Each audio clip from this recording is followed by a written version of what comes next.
মাথায় কি চলতেছে আসলে আসলে এই জায়গাটা কেউ ভাই সুইট একটা হেডশট ছিল, এটাকে আমি মাপা হেডশট বলতে পারবো না। বাজের বিষয় হচ্ছে না, ওদের হাতটা এত সুন্দরভাবে সেট হয়ে যায়। ইটস লাইক ওয়াও ভাই, ও মোবাইল প্লেয়ার, ও কি আসলে মোবাইল প্লেয়ার?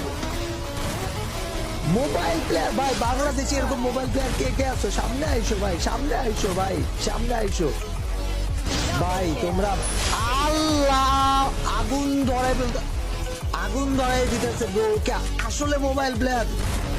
ও মাই গড, ড্যাম ভাই, ড্যাম ড্যাম, আমি ডেড ভাই। ওয়াও, ওই মারার একটা রিদম আছে ভাই, ওয়াল মারতেছে, ঘুরতেছে, আবার হেডশট মারা ট্রাই করতেছে, আবার ওয়াল, আবার ঘুরতেছে, আবার হেডশট ভাই। রিদম ওয়াইজ আমি একটা খেলা